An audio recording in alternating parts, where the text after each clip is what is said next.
Faster-than-light travel achieved from a starship's warp drive has always been a staple of Star Trek. But exactly how fast is a warp factor? Hello and welcome to Trek Facts, quick informational videos to help everyone understand the fundamentals of Star Trek. In today's episode, we're taking a look at warp speeds and exactly how fast each warp factor is in the 24th century.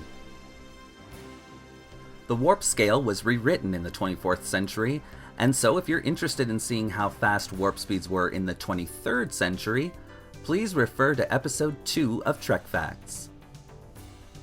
So, to calculate warp speeds in the 24th century, the mathematical formula is a bit more complex than the 23rd century method. The formula is as follows.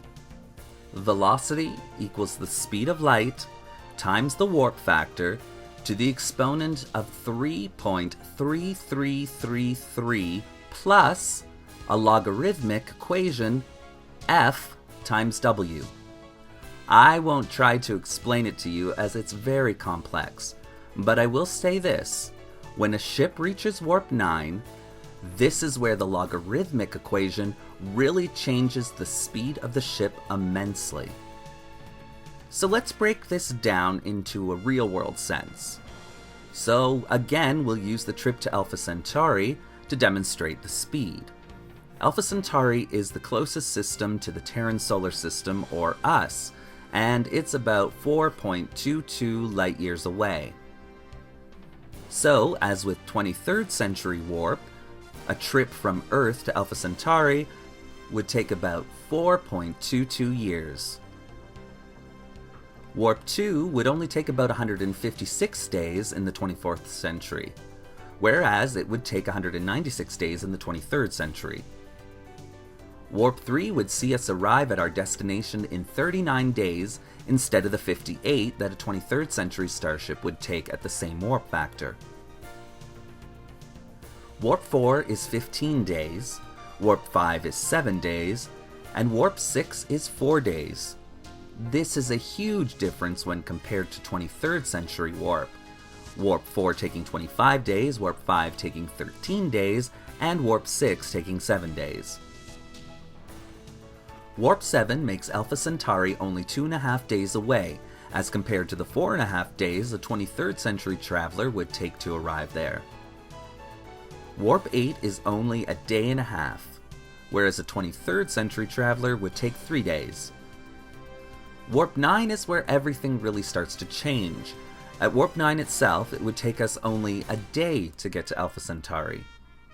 Warp 9.1, Alpha Centauri is 22 hours, 40 minutes away. Warp 9.2, it's 20 hours, 40 minutes away. Warp 9.3, it's 18 hours, 40 minutes away. Warp 9.4 is approximately 16 hours, 20 minutes away. And at Warp 9.5, Alpha Centauri is approximately 14 hours, 20 minutes away. Warp 9.6 would take the ship about 12 hours to reach Alpha Centauri. Most people will remember that the Enterprise D has achieved this speed on multiple occasions. Warp 9.7 would get us there in just over 10 hours. Warp 9.8 would get us there in 8 hours and 40 minutes, whereas Warp 9.9 would take us about 5 hours, 35 minutes to reach Alpha Centauri. That's all well and good, but now let's have a little fun. We know Voyager's top speed is Warp 9.975. So how long at that speed would you think it would take Voyager to travel to Alpha Centauri? Well, if you guessed 35 minutes, you'd be correct. Remember the movie First Contact? In that movie, the newest Enterprise, the Enterprise E, is patrolling the Romulan neutral zone while the Borg are attacking Earth. Picard decides he's having none of Starfleet's orders to remain at the neutral zone and sets a course for Earth.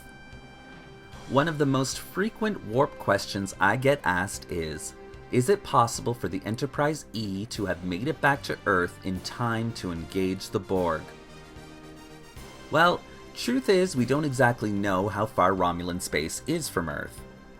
But because they had a war in the Star Trek Enterprise era, let's put it at no more than 100 light years away. As for the maximum speed of the Enterprise E, we're never told that either. But as it's a ship of the line, and LaForge is one of the best engineers in Starfleet, and would be constantly tinkering to get the speed up as fast as possible, let's assume the flagship of the Federation could travel at warp 9.999. So, if the neutral zone is 100 light-years away, the Enterprise E could be back to Earth in only 12 hours. Amazing, isn't it? If it's only 75 light-years away, then we're looking at a trip of only about 9 hours. 50 light-years? We'd get back to Earth in about 6 hours or so. So to answer that question, yes, I believe it's possible for the Enterprise E to have traveled from the neutral zone back to Earth and arrive in time to help the fleet destroy the Borg. Especially if the neutral zone is less than 50 light-years away, which is most likely given the historical data displayed in Star Trek throughout the ages. And just to throw this back to the 23rd century warp scale, to make a trip of 50 light-years would take a ship of that era 35.5 days at warp 8, the maximum emergency speed of a Constitution-class starship. And at warp 14.1 achieved, though not sustainable by the USS Enterprise in the TOS episode That Which Survives, it would still take 6.5 days for a ship of that time to make it back to Earth. It's a huge difference in scale. And warp 10 of this scale is called infinite velocity. Basically what that means is that a ship is traveling so fast that it occupies every space in the universe simultaneously. Only one ship was ever able to reach this speed, that of a shuttlecraft from the USS Voyager. Though after determining the detrimental side effects traveling at that speed had on humanoids, testing ceased on trying to achieve this velocity as a viable means of travel. I know this was a pretty confusing and dry video, but I do hope it helps you all a little better to understand warp speeds in the 24th century.